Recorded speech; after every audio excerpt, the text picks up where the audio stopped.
बिस्मिल्लाहिर्रहमानिर्रहीम, अस्सलाम वालेकुम। मैं हूं करामत मुगल और मेरे साथ हैं सईद बलोच साहब, सीनियर जर्नलिस्ट हैं, सुप्रीम कोर्ट कवर करते हैं। सईद बलोच साहब, लाहौर हाई कोर्ट से एक खबर आई पीटीआई के हक में, केस था कि इलेक्शंस जो हैं वो सरकारी अफसरान के अंडर यानी कि डीसीज और इनके अंडर नहीं होने चाहिए। हालांकि 2018 के इलेक्शंस उन्होंने ही करवाए थे, लेकिन मौजूदा हालात में जितने भी 3 MPOs या 16 MPOs या 6 MPOs के केसेस आ रहे हैं, उनके पीछे डीसी निकल रहे हैं। उन्होंने एतराज़ किया कि इलेक्शन इनके अंडर नहीं होने चाहिए।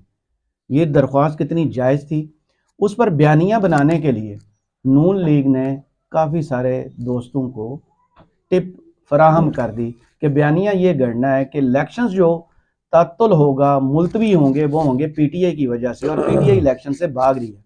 आज शहबाज शरीफ की तरफ से भी स्टेटमेंट आई कि इलेक्शंस का तात्तुल जो है वो पीटीआई की वजह से होगा। उसके जवाब में फैसल करीम कुंडली ने जो प्रेस कॉन्फ्रेंस की है, उन्होंने कहा नून लीग अपने आप को मुल्क की बड़ी सियासी जमात कहती है, लेकिन इस वक्त इलेक्शन से भागने की तैयारी कर रही है। क्या लग रहा है कि पीटीआई इलेक्शन से भाग रही है, जिनको जलसा करने की इजाज़त नहीं है, रैली निकालने की इजाज़त नहीं है, कन्वेंशन करने की इजाज़त नहीं है, कोई लीडर सरेआम झंडा लेके नहीं निकल सकता, इलेक्शन से वो भाग रहे हैं। बहुत शुक्रिया करामत मुगल साहब।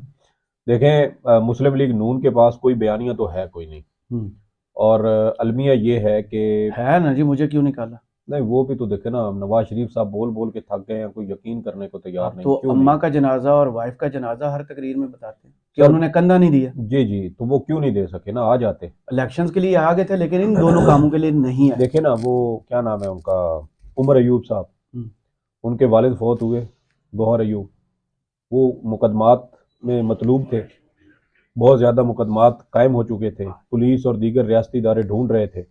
वालिद के जनाजे में पहुंच गए, मैयत को कंधा भी दिया, हम्म, कब्र में भी उतारा, तो फिर इससे ज़्यादा उनको और क्या चाहिए? और फिर वो वहाँ से निकल भी गए, कामयाब भी हो गए। हम्म, तो नवाज शरीफ साहब अगर इस मौके पर देखें ना, हमारे यहाँ लोग क्या देखते हैं, आप बड़े शहरों से हट के छोटे शहरों में, देहातों में चले जाएं, तो वहाँ पर किसी एमएनए, कोई एमएनए, एमपीए, कोई वजीर अपने किसी हल्के में किसी शख्स के पास खुशी गमी के मौके पे चला जाए, तो भाई वो तो फूल के यहाँ पे ये हो जाता है कि भाई मेरे पास मेरा वोट एमएनए, मैं इससे ही दूंगा जो मेरी हाँ, खुशी मेरे खुशी गमी में जो मेरे शरीक साथ होता खड़ा है, है जो। बिल्कुल। और ये अब बाकायदा हमारे यहाँ ट्रेंड बन चुका है कि लोग इस तरह के मौके पर जाते हैं, शिरकत करते हैं। तो नवाज शरीफ साहब अपने फैमिली के वो नहीं आए। फिर आप देखें कि जिस वक्त नवाज शरीफ साहब की वालदा की वफात हुई, तो पिशावर में, मेरे बहावलपुर में हम्म, पीडीएम का जलसा था, पिशावर में था शायद। जी। तो पिशावर में अमीर मकाम साहब को जो है वो फोन गया, मरियम नवाज साहबा को बता दिया गया कि आपकी लेकिन दादी वो का, पूरा जलसा करके जी आई जी, थी। जी जी, हम्म, जलसा, वो वफात हो गई है। लेकिन हम्म, वो इतला मिलने के बावजूद उन्होंने जलसे में तकरीर की, पूरा जलसा किया, और उसके बाद वहां से रवाना हुई। और बाद में नून लीग ने बयानिया ये बनाया कि सिग्नल बंद थे और इन्होंने हमें इतला तक नहीं देने दी पीटीआई की हुकूमत ने। जबकि अमीर मकाम साहब का खुद एक टीवी चैनल के ऊपर बीपर मौजूद था, उससे पहले ही वो बात कर चुके थे कि मुझे इतला पहुंचाई गई थी और मैंने खुद जाकर मरियम नवाज साहिबा उनके को इसके सिग्नल बारे आ में रहे थे। बताया। आ रहे थे सर, मुझे बताएं, ये कहते हैं कि वहां पे सिग्नल नहीं थे, और वो जलसा मुस्लिम लीग नून के फेसबुक पेज के ऊपर लाइव दिखाया गया था। नहीं, बयानिया, ये बयानिया तो नहीं है, ये तो हर तकरीर में आज भी उन्होंने अपनी तरफ से जो तो नहीं, कौम से खिताब तो किया है, सर नहीं है ना, देखिए पीटीवी के मैं सरकारी वसाइल को इस्तेमाल जी जी, करते हुए पूरी तकरीर में उन्होंने यही स्टोरी दोबारा सुनाई। जी जी, अब देखे ना, अलमिया ये है कि नवाज शरीफ साहब वापस आ चुके हैं, लेकिन वो लोग जो अब एक ज़हन बना चुके हैं कि नवाज शरीफ साहब हर मुश्किल में भाग जाते हैं, आप उन लोगों को कैसे समझाएंगे?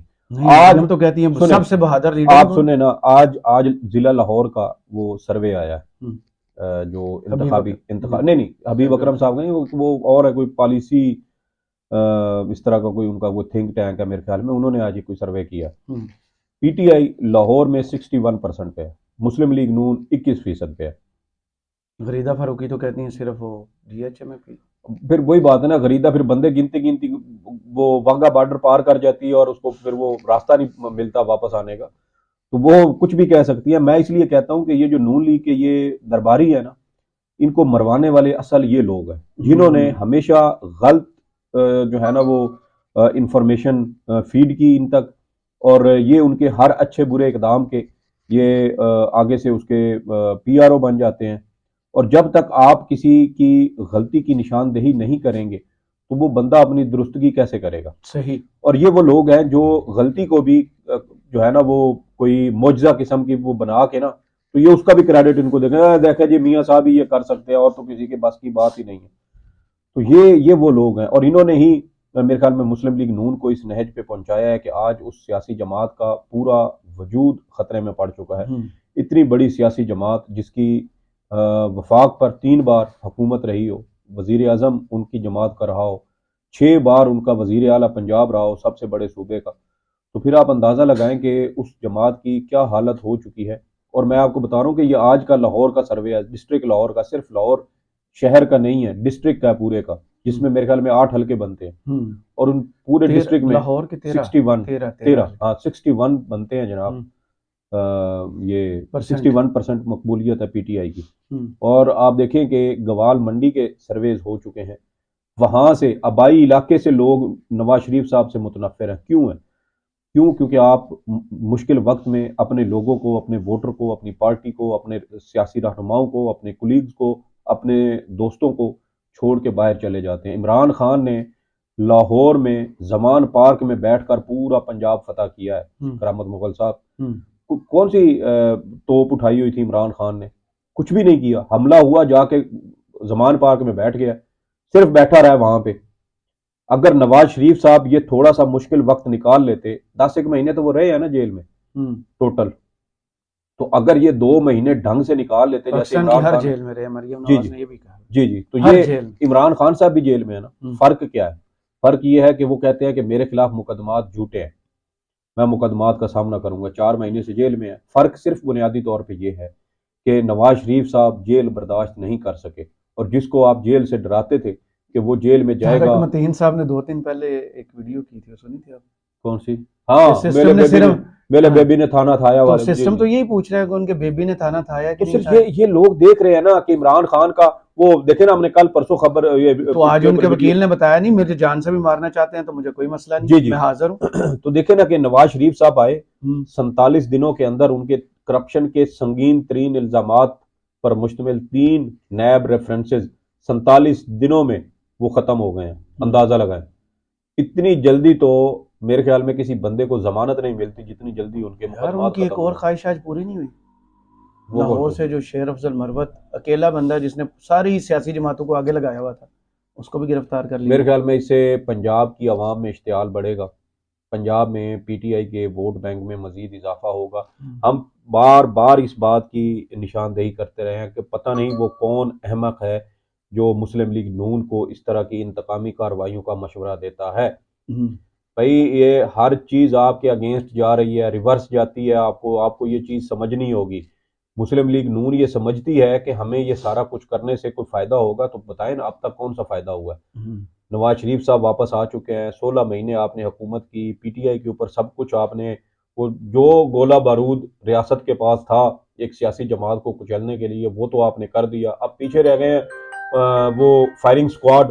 आप वो फायरिंग स्क्वाड जो है ना वो आप बनाएं और तमाम जो पीटीआई के कारकुनान है फिर उनको उनके आगे खड़ा करके तो उनको गोलियों से भून दें। और तो फिर आप पीटीआई को दबाने के लिए कोई हरबा पीछे रह नहीं गया जिसको आप इस्तेमाल कर सकें।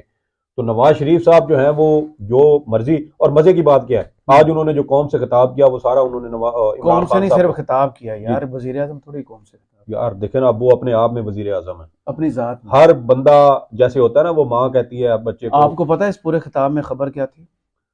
क्या? ताहियात नाहली केस आपको पता है ना, समाअत चल रही है। जी। आज उन्होंने अपने मुंह से कहा है कि मुझे उम्र भर के लिए नाहल कर दिया गया। एक लाइन पूरे खिताब की थी काम की। उन लोगों को बताया कि वो ताहियात नाहल हैं, जिसकी नाहली आप काजी फायज ईसा साहब इंशाअल्लाह बफज़ल खुदा कुछ अरसे में ख़त्म करेंगे। और वो जो खिताब करने का तरीका था वो भी इमरान खान को कॉपी किया। यार इतना तो ना कहें यार आप इमरान खान के पीछे जो झंडे लगे होते हैं वो एक पीटीआई के लपेट के लगाए हुए हैं। एक पीटीआई का था और दूसरा पाकिस्तान का झंडा होता था। आप उठा के देख लें, इस तरफ इनके राइट साइड पे था पाकिस्तान का झंडा और इस तरफ उनका नून। वीडियोस देख के रोला एक और था ना, वो स्त्री नहीं हुए था। मैंने वो ट्वीट भी वो रखा हुआ अभी ड्राफ्ट में, वो ट्वीट भी करूंगा कि उन्होंने वो झंडे स्त्री तक नहीं जल्दी में लगा दिए। तो यार लपेट के रखे हुए थे।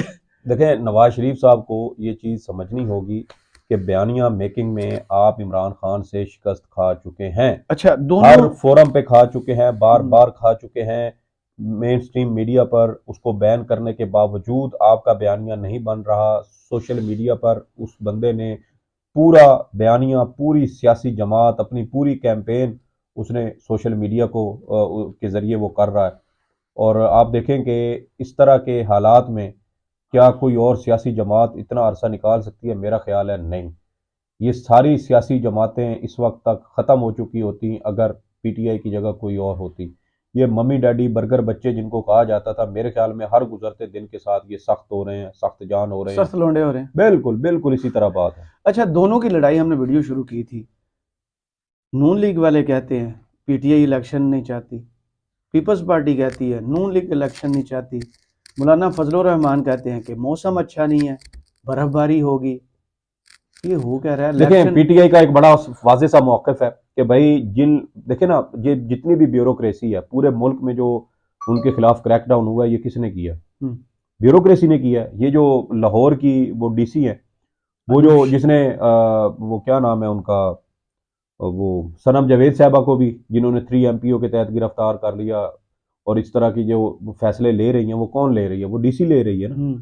तो जब यही लोग, अब मुझे एक और, चले इसको भी छोड़ें, मैं इस्लामाबाद की मिसाल बताता हूँ। इस्लामाबाद के डीसी के बारे में अक्टूबर में इलेक्शन कमीशन ने खुद लिखा कैबिनेट डिवीजन को कि भाई ये डीसी इस्लामाबाद और आईजी इस्लामाबाद को तब्दील करें जी। और फिर नवंबर में उसके ऊपर जो है ना वो जो अल्लाह भला करे, ये जब ये लिस्टें तैयार होना शुरू हुई और आरओज और रिटर्निंग अफसरान और इनका, तो उसके ऊपर काम शुरू हुआ।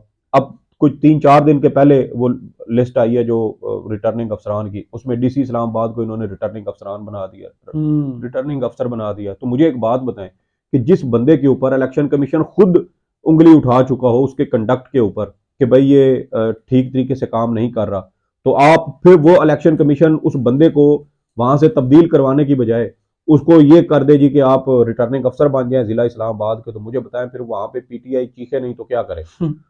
तो भाई मतलब कुछ ना कुछ तो आपको भी शो करना होगा ना। ठीक है, आप ब्यूरोक्रेसी से ले लें, लेकिन कम से कम कुछ ना कुछ तो तरीकाकार रखें।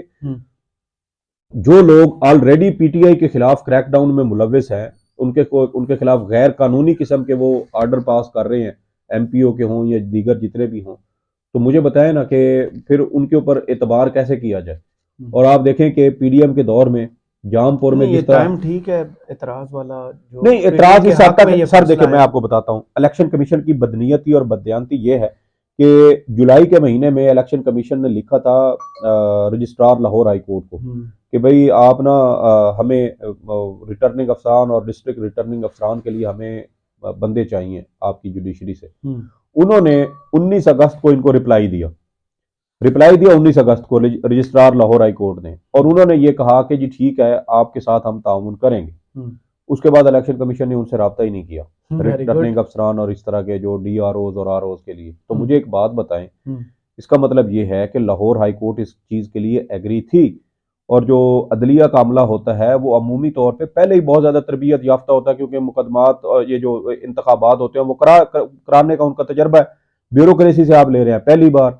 नहीं, 2018 में भी ऐसे हुए थे ना, ब्यूरोक्रेसी से लिए ब्यूरोक्रेसी से लिए गए। चले उस वक्त ये फसाइयत तो नहीं थी ना जो इस वक्त दायर की गई, तो उनका सिर्फ ये एतराज था कि आप जो है ना वो आरओज और उधर से ले लें। उसके ऊपर लाहौर हाई कोर्ट ने नोटिस जारी किया है, और अब तक की जो इन्फॉर्मेशन है, पहले ये अभी थोड़ी देर पहले खबर चली थी कि इलेक्शन कमीशन इसको चैलेंज करेगा सुप्रीम कोर्ट में कल, लेकिन अब जो जराए बता रहे हैं ताज़ा तरीन वो ये है कि इलेक्शन कमीशन ने अभी सुप्रीम कोर्ट में लाहौर हाई कोर्ट का वो ऑर्डर चैलेंज करने का फैसला नहीं किया। अच्छा, टीवी पे खबरें चल गई? जी, टीवी पे इन्होंने खबरें पहले शायद चलवा दी हैं और बाद में अब उन्होंने शायद वो फैसला तब्दील कर लिया है।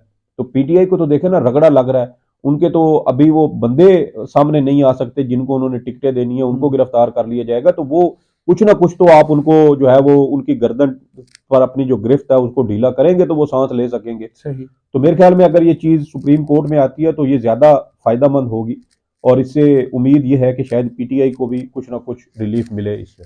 चलें, बहुत शुक्रिया सईद बलोच साहब आपके तजिए का। कमेंट्स में आप हमें ज़रूर बताइएगा ये वीडियो आपको कैसी लगी। इजाज़त दीजिए, अल्लाह हाफ़िज़।